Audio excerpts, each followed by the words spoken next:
갑은 이러한 건물을 신축합니다. 신축을 했다면 소유권을 취득하게 될 겁니다. 이 취득한 소유권을 보호받기 위해서는 등기소에 가서 보존등기를 신청해야 될 겁니다. 보존등기가 신청이 되면 등기관은 보존등기를 실행해 줄 거예요.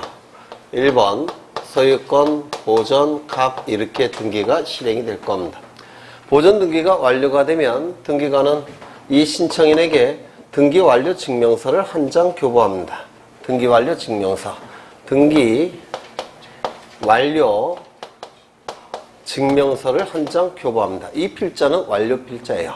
증은 증서라는 뜻이고요. 등기완료 증서가 영수증으로서 신청인에게 교부됩니다. 그럼 이 영수증을 가지고 있겠죠? 신청인은 이 영수증 등기완료 증서를 한 장 가지게 될 겁니다. 1년 후에 이 갑은 을과 매매계약을 체결합니다. 매매계약이 체결되면 소유권 이전 등기가 이루어지겠죠. 소유권 이전 등기가 실행이 되면 이 갑은 이 소유권을 상실하게 될 겁니다. 그리고 불이익이 발생할 테고 따라서 이러한 자는 등기 의무자라고 부릅니다. 이 등기가 실행이 되면 을은 소유권을 취득할 테고 등기부만 놓고 볼 때 이 을은 이익이 발생할 겁니다. 이러한 자를 등기 권리자라고 할 겁니다. 등기 의무자와 등기 권리자는 등기소에 가서 등기를 공동으로 신청하게 될 겁니다. 이때 이 등기관은 이 등기를 실행하기 전에 먼저 이 등기를 통해서 상실되는 이 권리가 이 등기 의무자에게 존재한지 여부를 먼저 확인을 해야 됩니다. 이 권리가 없는 상태에서 등기가 을명의로 넘어가면 이건 무권리자의 처분행위예요. 그렇죠? 쉽게 얘기해서 부동산 사기가 나타나는 겁니다. 이를 방지하기 위해서 이 등기를 실행하기 전에 등기관은 이 등기 의무자에게 권리가 있는지 여부를 확인한 다음에 확인이 돼야지만 을명의로 등기를 실행해 줄 수가 있습니다. 그 확인할 수 있는 자료가 뭐냐면 이 등기필증이라는 자료였습니다. 이 등기필증은 딱 한 번만 만들어져요. 한 번만 만들어지니까 우리 판례는 등기필증을 소지하고 있는 자는 권리자로 추정을 해줍니다. 따라서 이 등기필증을 가지고 있다면 권리자로 추정이 되니까 이 등기필증을 가지고 있다는 것을 등기소에게 확인을 시키면 됩니다. 그러면 이 등기필증을 등기소에 제출할 테고 제출된 등기필증을 보고 등기관은 권리자임을 확인하고 이 등기를 실행해 줍니다. 그리고 새로운 등기필증을 만듭니다. 2번 소유권 이전 등기 을 이렇게 등기가 완료가 되면 완료증명서를 다시 한 장 만들어서 신청인들에게 교부합니다. 신청인에게. 그리고 이것도 얘도 신청했죠. 이것도 체크를 한 다음에 신청인에게 영수증으로 교부를 하는 겁니다. 그래서 새로 만들어진 등기필증은 을이 가지게 됩니다. 영수증으로서. 그 다음에 1년 후에 또다시 을은 병가 매매계약을 체결할 겁니다. 병가. 매매계약이 체결되면 소유권 이전 등기가 이루어질 테고 소유권 이전 등기가 이루어지면 을이 아니라 병이겠죠. 병은 소유권을 취득하게 될 겁니다. 이 등기가 이루어지게 되면 이 취득한 권리를 상실할 테고 따라서 불이익이 발생할 테고 그리고 등기 의무자가 될 겁니다. 얘는 권리를 취득할 테고 이익이 발생할 테고 등기 권리자가 될 겁니다. 그래서 등기를 이렇게 신청하게 될 거예요. 똑같은 절차가 반복이 될 겁니다. 그렇죠? 그러면 이때 등기 의무자가 뭐를 제출하는 겁니까? 등기 필증을. 맞습니까? 왜 제출합니까? 권리가 있다는 사실을 등기관에게 확인시키기 위해서. 그렇죠? 그 등기 의무자가 제출하는 등기 필증은 언제 받은 겁니까? 등기 권리자일 때 영수증으로 받은 겁니다. 등기 권리자일 때 영수증으로 받은 등기 필증을 등기 의무자로 전환이 됐을 때 등기관에게 권리가 있다는 사실을 확인시키기 위해서 등기 의무자가 제출하는 겁니다. 맞습니까? 그러면 이 등기필증이라는 것은 누가 제출하는 겁니까? 등기 의무자가 제출했죠. 언제 받은 것을? 등기 권리자일 때 받은 것을. 그렇죠? 등기 의무자가 제출하는 거니까 공동 신청의 경우에 등기 의무자가 제출하는 게 될 겁니다. 단독 신청이라고 한다면 등기 의무자가 없으니까 등기필증을 제출할 필요가 없을 겁니다. 그런데 단독 신청일 때도 등기 의무자가 존재하는 경우가 있죠. 승소한 등기 의무자가 판결에 의한 등기를 신청할 때 이때는 등기 의무자가 있으니까 그때는 등기필증을 제출하는 겁니다. 그렇겠죠? 이러한 역할을 했던 등기필증이 어떤 역할을 했느냐면 첫 번째, 신청인에게 영수증으로서 교부하는 기능을 수행했습니다. 두 번째, 등기 의무자에게 권리가 있다는 사실을 등기관에게 확인시키기 위해서 이 등기 의무자가 등기소에 제출했던 것이 뭡니까? 등기필증이었습니다. 그런데 이 등기필증이 지금은 만들어지지 않습니다. 폐지가 됐어요. 물론 지금 국민들이 가지고 있는 등기필증은 여전히 유효합니다. 그걸 사용해서 제출할 수도 있어요. 하지만 더 이상 만들어지지는 않습니다. 그러면 이 등기필증이 수행했던 기능은 다른 제도가 대체할 수밖에 없는데 이 기능은 등기완료 통지가 이 기능을 대체합니다. 그리고 이 기능은 등기필 정보가 이 기능을 대체하는 겁니다. 이렇게 종전의 등기필증 제도가 두 개의 제도로 나눠진 겁니다. 등기완료 통지 제도와 등기필 정보 제도로 나눠진 겁니다. 이때 이 등기필 정보는 이러한 기능을 수행해야 되죠. 맞습니까? 이러한 기능을 수행하기 위해서는 몇 가지 요건이 충족이 돼야 됩니다. 그 요건이 뭐냐면 첫 번째, 권리에 관한 등기이어야 됩니다. 그때만 등기필 정보가 작성이 됩니다. 왜? 권리가 있다는 사실을 등기관에게 확인하기 위해서 등기의무자가 등기필증을 제출했던 거죠. 등기필 정보도 마찬가지니까 권리에 관한 등기필 정보이어야 됩니다. 두 번째, 등기 신청인이 등기부의 새로운 등기명의인이어야 됩니다. 이때만 이 새로운 등기명의인에게 등기필 정보가 작성이 돼서 통지가 이루어지게 될 겁니다. 권리에 관한 등기에 있어서 등기 신청인이 등기부에 기록되는 새로운 등기명이 될 때만 등기필 정보가 작성 통지가 됩니다. 여기 새로운 등기명의는 등기 관리자를 얘기하게 될 겁니다.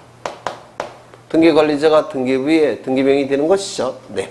그러면 권리에 관한 등기가 아니라고 한다면 등기필 정보는 작성되지 않습니다.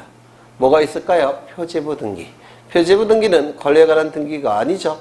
따라서 등기필 정보가 아예 만들어지지 않습니다. 신청인이 없는 등기도 등기필 정보가 작성되지 않습니다. 신청인이 없는 등기 뭐가 있습니까?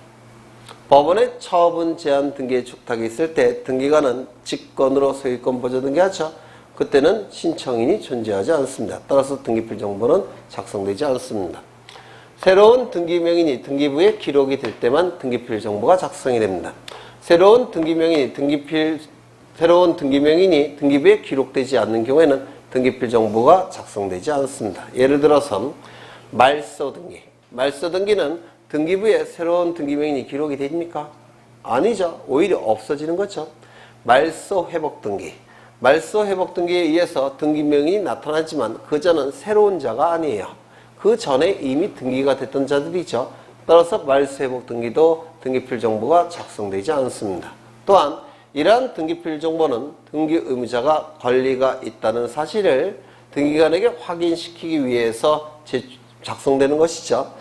그런데 관공서의 촉탁에 의한 등기라고 한다면 등기의 진정성이 이미 확보가 됐다고 평가하니까 등기필 정보가 필요가 없습니다. 따라서 관공서의 촉탁 등기의 경우에도 등기필 정보가 작성되지 않습니다. 이거 되셨습니까? 근데 이해하시면 돼요. 그 다음에 권리에 관한 등기입니다. 그리고 신청인도 존재합니다. 그리고 새로운 등기명인도 등기부에 기록이 되어 있습니다. 그런데 이게 다른 사람입니다. 다른 사람이라고 한다면 등기필 정보가 작성되지 않습니다. 뭐가 있겠습니까? 승소한 등기 의무자의 판결에 의한 등기 신청. 등기 신청인은 누굽니까? 등기 의무자. 등기부에 등기명인으로 기록된 자는 누굽니까? 등기 관리자. 맞습니까? 같은 사람입니까? 다른 사람입니까? 다른 사람이에요. 그렇죠? 채권자 대위 신청에 의한 등기. 신청인 누굽니까? 채권자. 등기명의 된 자는 누굽니까? 채무자. 다른 사람이죠. 이때도 등기필 정보가 작성되지 않습니다. 그렇죠? 이 경우에는 등기필 정보가 요 새로운 등기명인에게 등기필 정보가 작성 통지되지 않습니다. 그런데 이 경우는 좀 이상해요. 왜냐면 등기부에 자신의 이름으로 등기가 되어 있는데도 불구하고 그 사람이 모른다면 말이 됩니까? 안 됩니까? 안 되겠죠? 자신의 이름이 등기부에 새롭게 기록이 되는데 등기필 정보가 작성 통지 안 되니까 자신의 이름이 등기부에 새롭게 기록되는지 모를 겁니다. 이건 말이 안 돼요. 그래서 가르쳐는 줘야 되겠죠? 그렇죠? 어떠한 방법을 통해서 가르쳐 주느냐면 등기완료 통지의 방법으로 가르쳐 줍니다. 그래서 이 등기완료 통지는 두 가지 종류의 등기완료 통지가 있습니다. 첫 번째, 영수증으로서의 등기완료 통지. 신청인은 원칙적으로 등기완료 통지를 받습니다. 영수증이니까. 그렇죠? 신청인은 원칙적으로 등기완료 통지를 받는 겁니다. 원칙적으로. 다만 등기 의무자만큼은 등기를 넘겨준 자니까 뭐 관심도 없겠죠. 따라서 등기 의무자는 신청인일지라도 원할 때만 받습니다. 이거 좀 외워두시죠. 신청인은 원칙적으로 등기완료 통지를 받습니다. 영수증이니까. 하지만 등기 의무자는 원할 때만 등기완료 통지를 받습니다. 이건 따로 외워두셔야 돼요. 따로. 그 다음에 여기 보시면 두 번째 등기완료 통지가 있는데 등기명인이 등기부에 기록이 됨에도 불구하고 등기필 정보가 작성 통지되지 않는 경우가 있습니다. 그건 좀 어색하죠. 등기부에 내 이름이 올라갔는데 내가 모른다면 이건 좀 이상하죠. 그때는 알려줘야 됩니다. 그때 알려주는 등기완료 통지. 등기부에 새로운 등기명인이 기록될 때 이루어지는 등기완료 통지. 이렇게 두 가지 종류의 등기완료 통지가 존재합니다. 요거. 그러면 이제 75번을 보겠습니다. 75번. 다음 중 등기필 정보를 작성하는 경우는 1번 갑 단독 소유를 갑을 공유로 경정하는 등기. 경정하는 경우. 먼저 이 소유권을 경정하는 거죠. 소유권의 등기명의를 경정하는 거죠. 권리에 관한 등기로 볼 수가 있다는 겁니다. 두 번째, 신청이라는 문구가 여기서 생략이 됐고 새로운 등기명인이 나타납니까? 안 나타납니까? 처음에는 갑의 단독 소유였죠. 그런데 이제 갑을의 공동 소유가 됐죠. 그러면 추가되는 새로운 등기명인이 있습니까? 있을 겁니다. 그래서 이때는 등기필 정보가 작성이 됩니다. 원래 변경 등기는 특히 권리 변경 등기는 새로운 등기명인이 등기부에 나타날까요? 안 나타날까요? 안 나타납니다. 예를 들어서 전세 금액이 10억에서 15억으로 바뀌었다는 겁니다. 그러면 전세금만 바뀌죠. 따라서 변경 등기나 경정 등기는 새로운 등기명인이 원칙적으로 나타나지 않습니다. 하지만 예외적으로 변경 등기일지라도 새로운 등기명인이 나타나는 등기가 바로 이거예요. 단독 소유를 공동 소유로 변경이나 경정할 때 공동 소유가 되니까 추가되는 등기명인이 있죠. 그때 안에서 변경이나 경정 등기는 등기필 정보가 작성이 되더라는 겁니다. 채권자 대위에 의해 소유권 이전 등기를 하는 경우 신청인과 등기명인이 달라지죠. 따라서 등기필 정보는 작성되지 않습니다. 등기관의 직권에 의해서 소유권 보전 등기를 하는 경우 신청인이 아예 존재하지 않죠. 등기필 정보가 작성되지 않습니다. 승소한 등기의무자의 신청에 의하여 소유권 이전 등기를 하는 경우 신청인은 등기 의무자, 등기명의는 등기 권리자 일치하지 않죠. 등기필 정보가 작성되지 않습니다. 주소 변경에 따라 등기명인 표시 변경 등기를 하는 경우 주소만 바뀌는 거죠. 이건 권리의 변경 등기라고 얘기할 수가 없습니다. 새로운 등기명인도 나타나지 않죠. 주소만 바뀌니까 새로운 등기명인도 나타나지 않습니다. 등기필 정보는 작성되지 않을 겁니다. 넘기겠습니다. 76번을 보시는데 다음 중 등기필 정보의 작성 및 통지에 대한 설명으로 잘못된 것은 1번 등기 권리자가 등기필 정보의 통지를 원하지 않는다는 뜻을 신청서에 기재한 경우에는 이 등기필 정보는 정확하게 보면 작성하지 않는다기보다는 통지하지 않는다가 정확한 표현이에요. 왜냐하면 이 등기필 정보는 한 번만 만들어집니다. 한 번만 만들어지기 때문에 등기필 정보를 가지고 있다가 이게 날아가는 경우가 있어요. 이 등기필 정보는 두 가지 방법으로 작성이 되는데요. 방문 신청의 경우는 종이로 작성돼서 나옵니다. 전자 신청의 경우는 컴퓨터 파일 형태로 작성돼서 나오게 돼요. 종이로 만들어졌으면 이사하다 보면 이거 얼른이 없어졌는지 모르죠. 그렇죠. 따라서 이건 한 번만 만들어지기 때문에 보관에 어려움이 있어서 원하지 않는 경우가 있습니다. 컴퓨터 파일 형태는 컴퓨터 안에다 저장하겠죠. 하드디스크를 포맷한다든지 바이러스 먹는다든지 또는 디스켓이 잘못되어 있다면 이거 다 날아가 버립니다. 따라서 등기 관리자가 원하지 않는 경우가 있습니다. 그러면 이건 누가 보관하고 있겠습니까? 등기소에서 보관하고 있어요. 따라서 필요할 때 갖다 쓰면 됩니다. 그래서 이거 좀 외워두셔야 돼요. 등기 관리자가 등기필 정보의 통지를 원하지 않는다는 뜻을 신청한 경우에는 등기 관리자에게도 작성 통지해주지 않습니다. 그 다음에 2번, 관공서가 등기를 촉탁하는 경우에는 등기의 진정성이 이미 확보됐다고 평가하기 때문에 등기필 정보는 작성되지 않습니다. 다만 등기 관리자가 별도로 존재할 때, 즉 관공서 이외에 등기 관리자가 별도로 존재할 때는 그 별도로 존재하는 등기 관리자가 나중에 등기필 정보가 필요할 때가 있겠죠.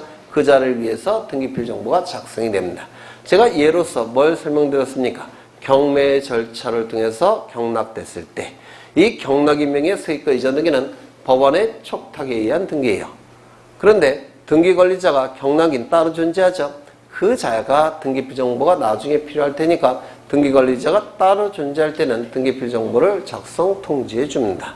원칙은 관공서가 등기를 촉탁할 때는 등기필 정보가 필요가 없지만 등기명인이 따로 존재할 때, 등기관리자가 따로 존재할 때는 그 자를 위해서 예외적으로 촉탁이 있는데도 등기필 정보가 작성이 될 겁니다. 3번, 채권자 대위 신청으로 등기를 마친 경우에는 대위 채권자에게 등기 완료를 통지하고, 왜요? 신청이니까 영수증으로서 등기 완료 통지가 됩니다. 피대위 채무자에게도 등기필 정보를 작성해 통지해야 된다. 신청인과 등기명인이 다르죠. 등기필 정보는 작성 통지되지 않습니다. 대신 등기부에 이름이 올라가는 자죠. 따라서 알려는 줘야 되겠죠. 등기완료 통지를 하게 됩니다. 따라서 채권자에게도 등기완료 통지, 채무자에게도 등기완료 통지. 성질은 달라요. 채권자에게 통지하는 등기완료 통지는 영수증으로서의 등기완료 통지, 채무자에게 하는 등기완료 통지는 등기명인에게 알려주는 등기완료 통지. 그 다음에 그래서 틀린 지문이고, 네 번째, 방문 신청한 경우에 등기필 정보 통지서에 일련 번호나 비밀번호가 보이지 않도록 스티커를 부착하여 교부 또는 송부한다. 종이로 만들어진 등기필 정보는 그게 이렇게 스티커로 감춰져 있습니다. 비밀번호와 일련번호가 감춰져 있어요. 스티커. 그래서 그걸 확인한다면 스티커 떼어내야 됩니다. 그렇죠. 그 다음에 5번, 매각으로 인한 세입과 이전 등기가 촉탁된 경우, 등기관은 등기필 정보 통지서를 관공서에 송부하거나 매수인에게 교부 또는 송부할 수 있다. 관공서가 등기를 촉탁할 때는 원칙적으로 등기필 정보는 작성되지 않는다고 했죠. 하지만 등기 관리자가 있는 관공서의 등기 촉탁은 그 등기 관리자를 위해서 등기필 정보를 작성 통지한다고 했습니다. 거기에 해당되는 게 바로 경매 절차에 의해서 경락인 명의로 소유권 이전 등기가 되는 경우는 이 집행법원의 촉탁에 의해서 이루어지게 됩니다. 그러면 등기 관리자가 되는 자는 누굽니까? 경락받은 자. 맞습니까? 그 자를 위해서 등기필 정보가 작성 통지된다고 했죠. 기억나십니까? 네.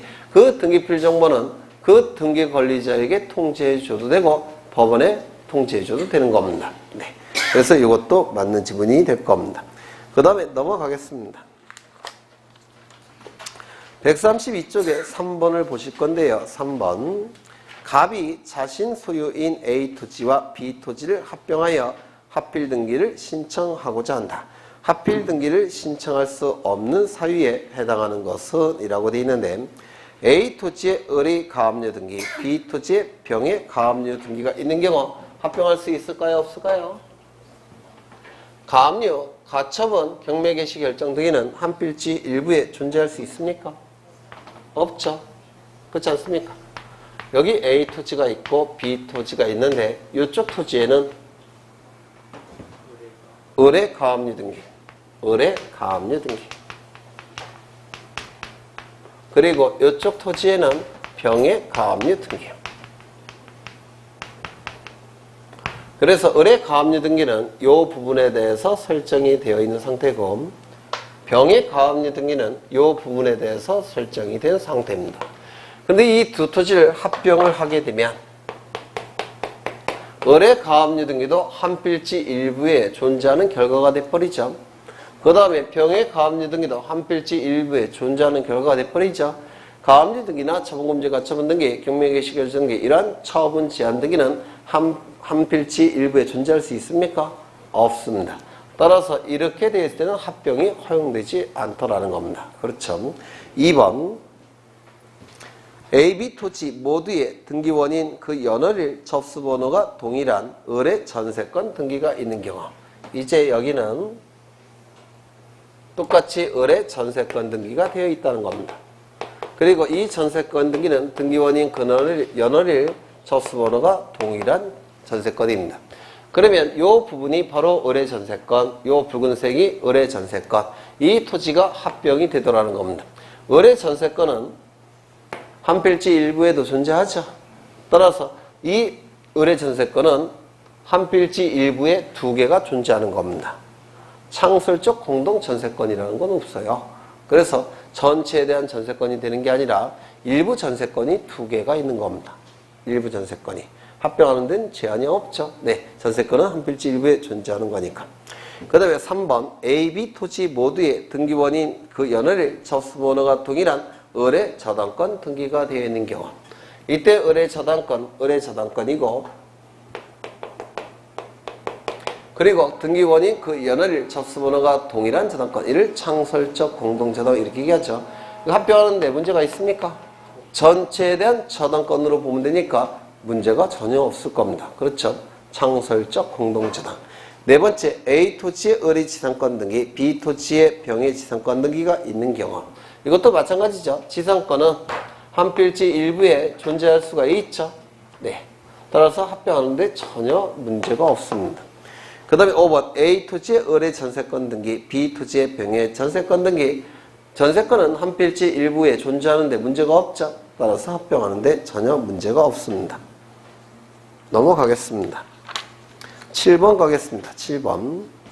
갑이 소유하고 있는 부동산에 을이 전세권자로 등기된 후 전세금을 증액하기로 합의했다. 이에 따른 등기 절차에 대한 설명으로 잘못된 것은 우리 등기법도 이제 사례형이 종종 나와요. 사례형이 갑이 소유하고 있는 부동산에 을이 전세권자로 등기가 되어 있다는 겁니다. 을에게 전세권을 설정을 해서 을은 전세권 등기를 하고 전세권을 취득했다는 겁니다. 그런데 전세금을 증액하기로 합의하였다. 전세 금액이 처음에는 10억이었습니다. 그런데 이 전세 금액을 2억을 추가를 하다는 겁니다. 2억. 그러면 전세권의 내용이 바뀌는 겁니까? 네? 바뀌는 거예요? 안 바뀌는 거예요? 전세권에서 가장 중요한 건 뭐겠습니까? 전세권 등기부에 등기 기록에 반드시 기록해야 되는 게 뭐예요? 범위와 네? 전세금. 전세권의 내용이겠죠. 물론 존속기간도 전세권의 내용입니다. 그럼 내용이 바뀌었으니까 전세권 변경 등기 해야 되겠죠. 내용이 바뀐다면 전세권 변경 등기를 하게 될 겁니다. 1번부터 보시면 전세권 변경 등기를 갑이 등기 의무자, 을이 등기 권리자로서 공동 신청한다. 여기 10억에서 2억이 추가가 되면 총 몇 억이 됩니까? 12억. 그러면 이때 이 전세권 변경 등기가 이루어짐으로 인해서 이익이 발생하는 자는 누굽니까? 갑입니까? 을입니까? 등기부만 놓고 형식적으로 판단합니다. 등기부만 놓고. 이건 뭘 의미하느냐면 전세 금액이 10억에서 12억으로 늘어나면 일단은 을은 갑에게 전세금을 2억 줘야 되겠죠. 이건 등기부만 놓고 판단하는 게 아니라 그건 실질관계를 고려한 거예요. 즉 민법에서 다루는 영역입니다. 전세금을 현실적으로 주는 것은 민법에서 다루는 영역이고 우리 등기법에서는 돈이 오고 가는 건 고려하지 않습니다. 그건 민법에서 다루는 거예요. 우리 등기법에서는 등기부에 기록된 것만 놓고 평가합니다. 등기부에 기록된 것만 놓고.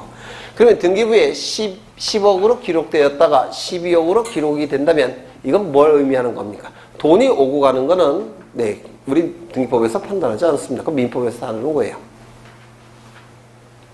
아까 채권 최고액 늘어나는 거 말씀드렸잖아요. 그럼 이건 뭐겠습니까? 전세 기간이 종료가 되면 전세금 돌려받겠죠. 이 10억으로 기록이 되어 있을 때는 전세금은 얼마를 돌려받는 겁니까? 10억. 14억으로 기록되어 12억으로 기록되어 있다면 등기부만 놓고 볼 때 얼마를 돌려받을 수 있다는 겁니까? 12억. 그러면 전세금이 증액이 됐다면 누가 유리한 겁니까? 을이 유리한 겁니다. 따라서 이때 변경 등기는 등기관리자가 을이 될 테고 갑은 등기유지자가 되는 겁니다. 물론 현실적으로 2억을 추가로 지급해야 되겠지만 그거는 민법에서 다루는 영역이에요. 우리 등기법은 등기부에 놓여 있는 것만 놓고 판단하는 겁니다. 요게. 네. 그러면 감액이 된다면 8억이 되겠네요. 그럼 이건 뭘 의미하냐면 등기부에 10억으로 기록되어 있다가 8억으로 바뀌게 되면 전세 기간이 종료가 됐을 때 전세금 얼마를 돌려받습니까? 10억에서 8억으로 줄어드는 겁니다. 따라서 이때는 등기의무자가 을이 되는 것이고 얘가 등기관리자가 되는 겁니다. 네, 총 오해의 여지가 있죠. 2번 전세권 설정 후 저당권자가 있는 경우 저당권자는 등기상 이해관계에 있는 제3자에 해당한다. 여기 2순위로 1순위, 2순위 저당권자가 있더라는 겁니다. 그러면 10억에서 12억으로 늘어나게 되면 이 병은 손해가 발생합니까? 발생하지 않습니까? 발생하죠. 왜냐하면 얘가 2억이에요. 피담보 채권에. 10억에서 12억으로 늘어나게 되면 요 을은 나중에 경매 절차에 넘어갔을 때 요 2억 때문에 요 2억을 돌려받지 못하는 경우도 있겠죠. 배당받지 못할 수도 있습니다.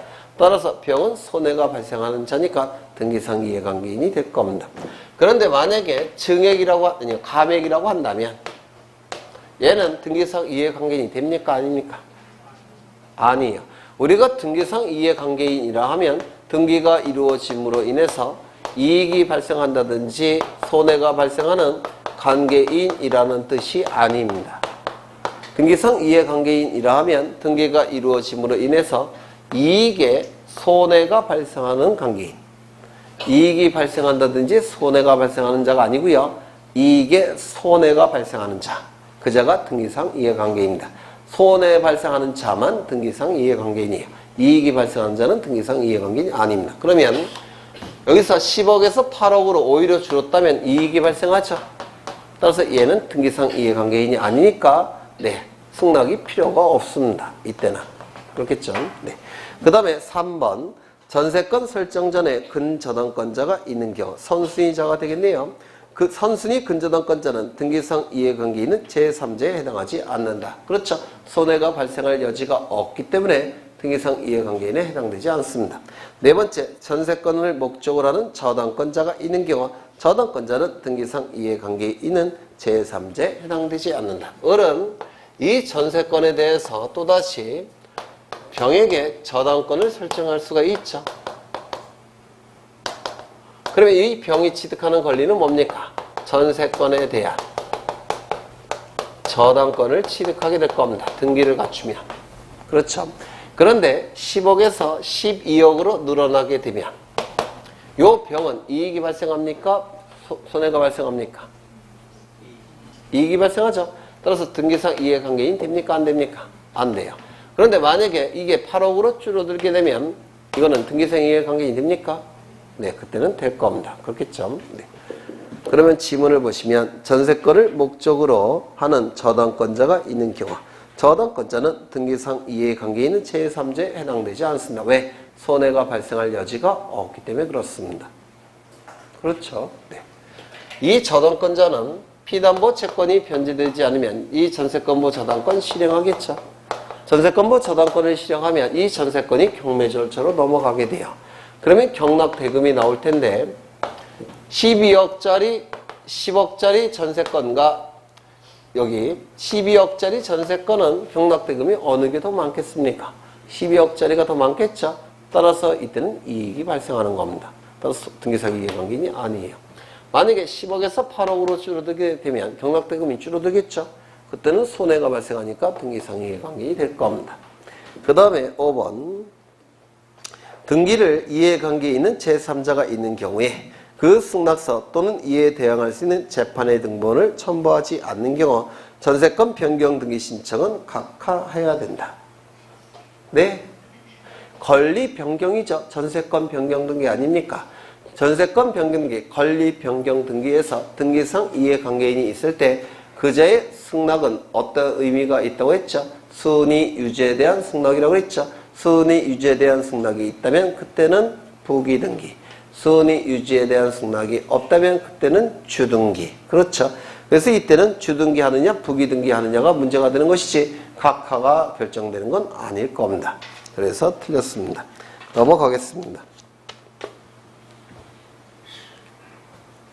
11번 가겠습니다. 11번. 등기간의 직권 경정 등기에 관한 설명 중 틀린 것은 1번. 등기의 착오 또는 유료가 등기간의 가오로 인한 것임을 유함으로 당사자의 신청 착오로 인한 경우에는 직권 경정의 대상이 되지 않는다. 이것 좀 보죠. 이것도 지난 시간에 했는지 모르겠는데 한 것 같아요. 이 경정 등기는 원시적 일부 불일치가 발생했을 때 원시적 일부 불일치가 발생했을 때 이를 일치시켜주는 등기가 경정등기라고 했는데 기억나십니까? 이를 일치시켜주는 등기가 경정등기가 될 겁니다. 그런데 이 원시적 일부 불일치가 신청인의 잘못에 의해서 이루어졌다면 그때는 이 경정등기는 어떻게 이루어진다고 했습니까? 신청에 의해서 경정등기가 되는 겁니다. 그렇겠죠? 예를 들어서 신청 정보에 신청인이 엉뚱한 내용을 기록을 했다는 겁니다. 그 엉뚱한 내용이 등기부에 기록이 됐다는 겁니다. 이건 신청인의 잘못에 의해서 불일치가 발생한 거죠. 이때는 신청에 의해서 경정등기가 실행이 돼야 됩니다. 그런데 신청인은 제대로 신청을 했는데 등기관이 잘못해서 등기부에 잘못 기록을 했다는 겁니다. 이때는 신청에 의해서 경정등기도 이루어질 수도 있고 직권에 의해서 경정등기도 이루어질 수가 있을 겁니다. 이때 직권에 의한 경정등기와 관련해서 몇 가지를 암기하셔야 된다고 했는데 첫 번째 뭐였습니까? 등기상 이해관계인이 있을 때는 그자의 뭐가 필요하다고요? 승낙서가 필요하다고 했습니다. 두 번째, 직권으로 경정등기를 한 다음에 지방법원장에게 사후에 보고해야 된다라고 했고요. 세 번째, 등기 신청인인 등기 의무자, 등기 관리자. 등기 의무자나 등기 관리자가 없을 때는 등기 명인에게 사후에 통지해야 된다고 했습니다. 사후에 통지해야 된다고 했고 이러한 자들이 2명 이상일 때는 전원에게 통지하는 게 아니라 1인에게 통지하면 충분하다고 했죠. 이걸 좀 꼭 외워두시라고 부탁을 드린 적이 있어요. 기억나시나요? 안 나시나요? 네. 꼭 기억해 두셔야 됩니다. 근데 여기에 하나가 더 추가가 돼요. 지문에 나와 있는 건데 1번 보죠. 1번부터 보겠습니다. 등기간의 등기의 착오 또는 유류가 유류라는 것은 빠진 것을 유류됐다 이렇게 얘기합니다. 빠진 거. 신청 정보에 기록을 했어야 되는데 이건 빼먹었다는 겁니다. 그걸 유류라고 불러요. 일본식 용어예요. 등기의 착오 유류가 등기간의 착오로 인한 것임을 유함으로 당사자의 신청 착오로 인한 경우에는 직권 경정의 대상이 되지 않는다. 맞았습니까? 신청에 의해서 발생했을 때는 신청, 등기간의 잘못에 의해서 발생했을 때는 신청, 직권 둘 다 가능하다고 했습니다. 1번 맞는 지문이 있고 2번 등기간의 가오로 인해 등기의 착오가 발생한 경우 경정 전후의 등기의 동일성 여부를 별도로 심사하지 않는다. 이 경정 등기나 변경 등기는 먼저 이 경정 등기라는 것은 원시적 일부 불일치가 발생했을 때 이를 일치시켜주는 등기가 경정 등기. 변경 등기는 후발적 일부 불일치가 발생했을 때 이를 고치는 등기가 변경 등기 이렇게 얘기하죠. 맞습니까? 그러면 일부분만 불일치가 발생을 한 거니까 변경 이전과 변경 이후, 경정 이전과 경정 이후는 동일성이 유지가 돼야 됩니다. 동일성이 유지되지 않으면 이거는 일부 불일치가 아니라 전부 불일치가 돼서 말소한 다음에 새로 신청을 해야 돼요. 이거 이해가 되십니까? 그래서 변경이나 경정등기는 일부 불일치가 발생했을 때만 변경이나 경정등기가 가능하기 때문에 경정 이전, 변경 이전과 경정 이후, 변경 이후는 동일성이 유지가 된다. 그게 대전제예요. 그렇죠? 그런데 문제는 등기간의 착오에 의해서 이것이 일부 불일치가 발생했을 때 구태여 등기간의 잘못임이 명백하니까 그 전과 후에 동일성을 별도로 심사할 필요가 없다는 겁니다. 등기간의 잘못이니까. 신청인의 잘못이라고 한다면 심사해야 됩니다. 하지만 등기간의 잘못이니까 이때는 심사하지 않습니다. 이거 좀 외워두십니다. 이거 하나 더. 등기 예규에 있는 내용인데 출제될 수 있을 겁니다. 교재에도 있을 거예요. 네. 그 다음에 다섯 번째. 세 번째. 등기의 착오 또는 유류가 있게 된 원인이 등기간의 가호에 의한 것일 때에도 당사자가 경정등기를 신청할 수 있다. 이유는 가장 이해관계가 많은 자가 당사자이기 때문에 그렇습니다. 이걸 얘기하죠. 이거. 그렇죠. 이걸 얘기하는 겁니다. 그 다음에 네 번째. 등기간의 가호로 등기의 착오가 발생한 경우에도 등기상 이해관계에 있는 제사가 있는 경우에는 직권으로 경정등기 할 수 없다. 등기상 이해관계인이 있을 때는 옛날에는 등기법이 개정이 되기 전에는 직권 경정등기를 허용하지 않았습니다. 하지만 등기법이 개정이 되면서 승낙서가 첨부가 될 때는 가능하다고 바꿔버린 거예요. 그래서 이게 출제가 되는 겁니다. 요거죠. 네, 기억해 두셔야 합니다. 옛날에는 아예 등기법이 개정이 되기 전에는 아예 등기상 이해관계인이 있을 때는 직권 경정등기를 허용하지 않았습니다. 근데 이제는 가능하기 때문에 이게 개정사항이라서 출제될 수가 있습니다. 그 다음에 5번. 등기관은 직권 경정한 후 지방법원장에게 보고해야 되고 사후보고죠. 등기관리자, 등기의무자에게 통지해야 된다. 등기관리자, 등기의무자가 없는 경우에는 등기명의인에게라도 통지해야 됩니다. 그렇죠. 그 다음에 16번 보겠습니다. 16번. 말소 등기에 관한 설명으로 틀린 것은 1번. 말소 등기를 신청하는 경우 말소에 대하여 등기상 이해관계 있는 제3자가 있다면 그 자의 승낙이 필요하다. 맞습니까? 승낙을 해주지 않을 때는 재판을 걸어서 재판서 등본이 첨부돼야 될 겁니다. 2번.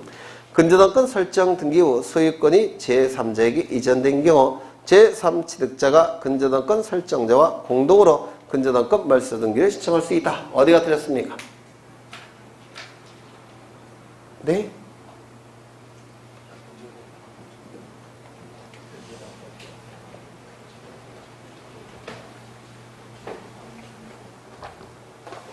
여기에 이러한 부동산이 있고 소유자가 갑입니다.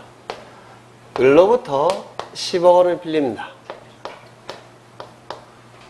담보를 요구할 테고 그래서 갑은 을에게 저당권을 설정합니다.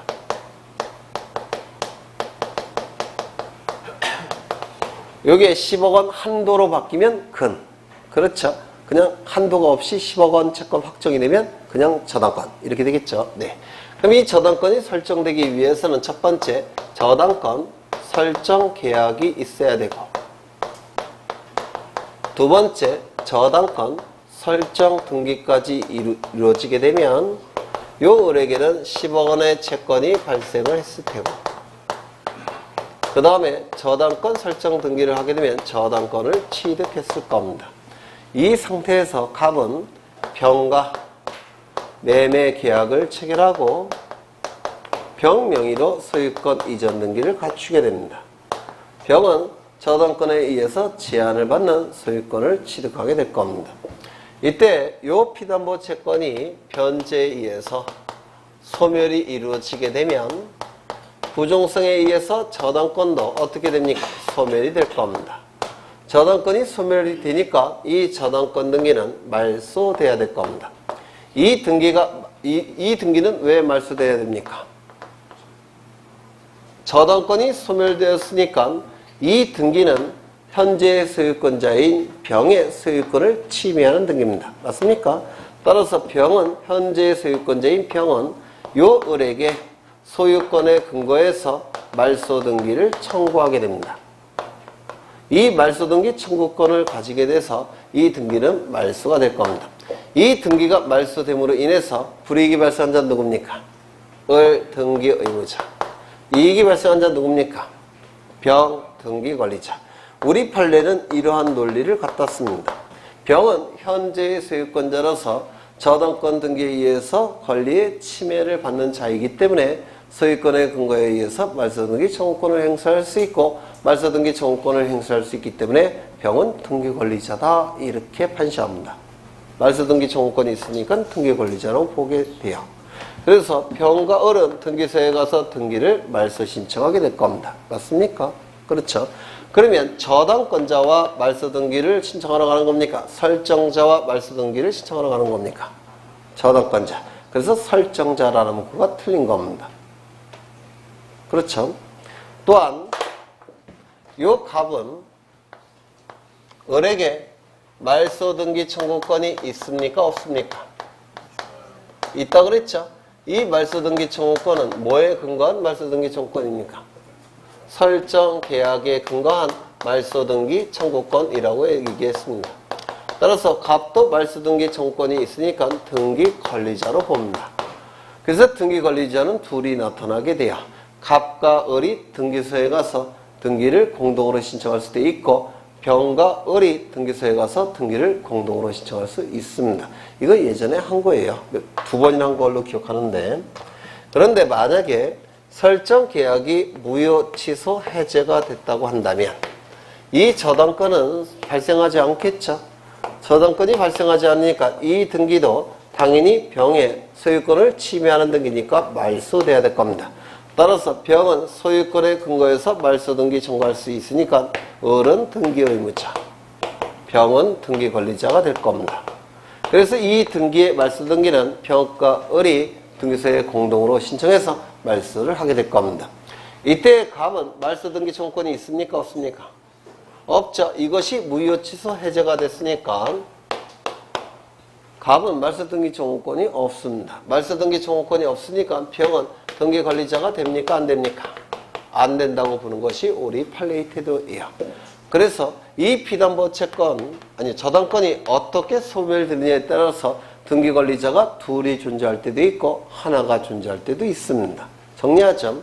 이 피담보 채권이 변제로 인해서 저당권이 소멸이 된 경우에는 등기관리자, 말소등기의 등기관리자는 둘이 존재합니다.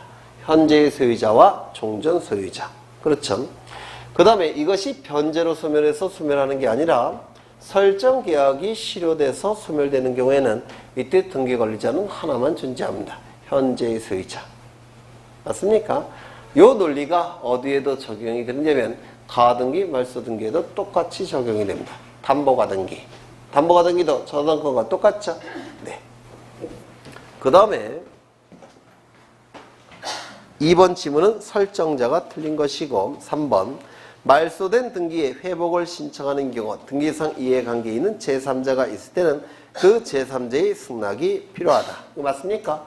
이때의 제3자는 선이건 악이건 승낙 의무가 있다라고 했는데 기억나십니까?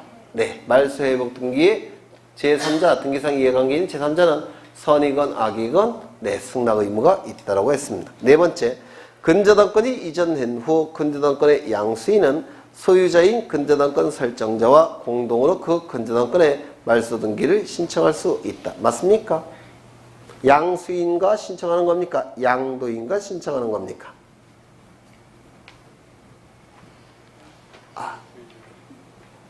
양수인 아닐까요? 양수인이겠죠. 네.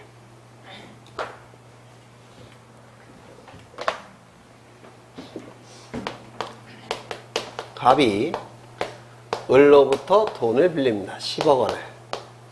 그래서 갑은 을에게 저당권을 설정해 줍니다.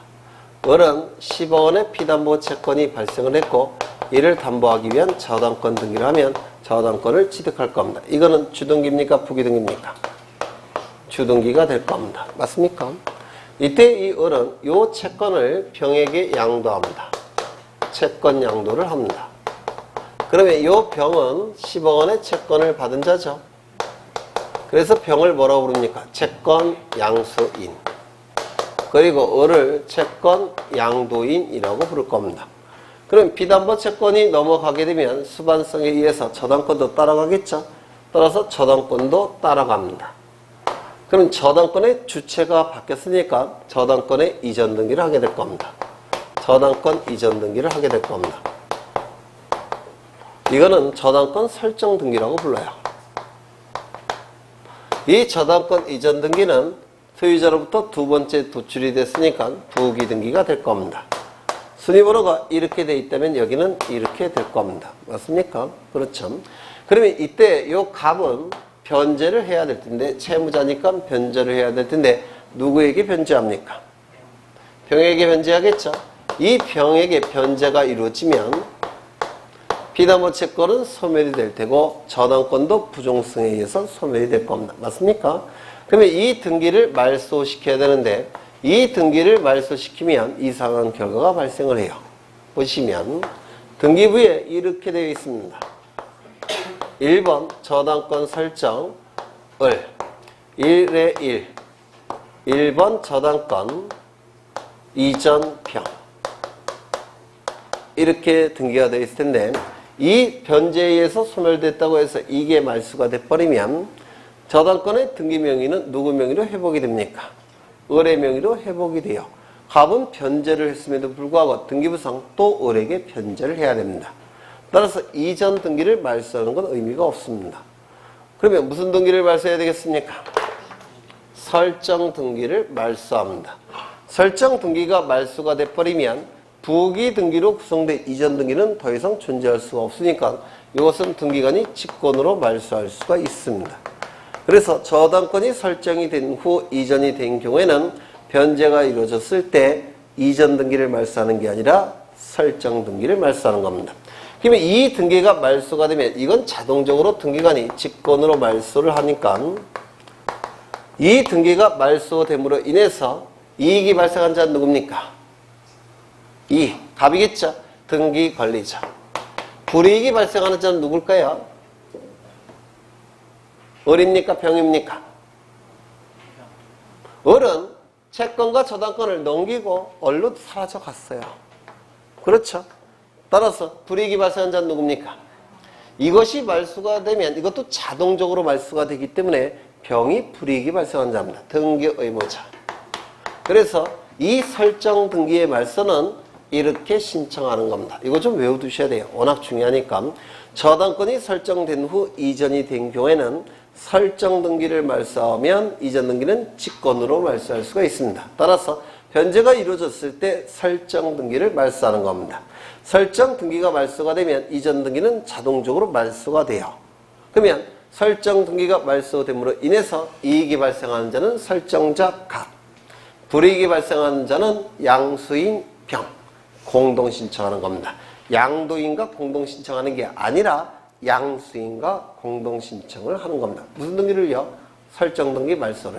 이거 좀 기억해 두셔야 됩니다. 네. 그 다음에 4번, 5번 가등기 의무자는 가등기 명인의 승낙을 받아 단독으로 가등기의 말소를 신청할 수 있다. 가등기 말소도 원칙은 공동 신청이라고 그랬죠. 다만 단독 신청할 수 있는 특이한 경우가 세 가지가 있는데, 첫 번째, 가등기 명의는 자신의 가등기 권리를 포기하고 단독으로 말소할 수 있고, 두 번째, 가등기 의무자와 등기상 이해관계인도 가등기 말소를 단독으로 신청할 수 있다고 했죠. 승낙서만 있다면. 아까 하신 거죠. 네. 그 다음에 여기까지만 보죠. 네? 네. 여기까지만 보겠습니다. 네. 고생하셨고, 네. 72일이 남았는데 지금부터 시작입니다. 여지까지는 다 무효. 여지까지는 워밍업. 법과목이 원래 그래요. 이게 법이라는 게 신기한 게 잘 안 올라요. 점수가. 안 오르다가 어느 시점에 쭉 올라갑니다. 요게 특이하게. 제가 옛날에 19시간 공부한 적이 있다고 그랬죠. 네, 20일 동안 한 19시간 한 적이 있는데요. 물론 2차 공부할 때는 거의 안 자요. 4일 동안. 네. 2차 할 때는 원래 그렇습니다. 근데 1차 할 때는 좀 자는데요. 그때 제가 민법을 20일 동안 3번을 봤어요. 3번을. 민법만 3번을 봤고, 다른 것도 한 3번씩 봤겠죠? 네. 그때 실력이 확 올라가는 게 있더라고요. 그때. 왜냐면 아주 짧은 시간에 여러 번 반복이 되니까 다 기억이 나요. 앞에 것도 기억나고 뒤에 것도 기억나고. 이게 법과목의 특징이에요. 네. 그래서 지급 제대로 하셔도 제가 볼 때는 넉넉한 점수가 나왔으면 좋겠는데. 그래서 여기까지는 워밍업이고요. 지금부터 하셔도 충분합니다. 사실. 네, 고생하셨고 다 다음 주에 뵙겠습니다. 수고하셨습니다.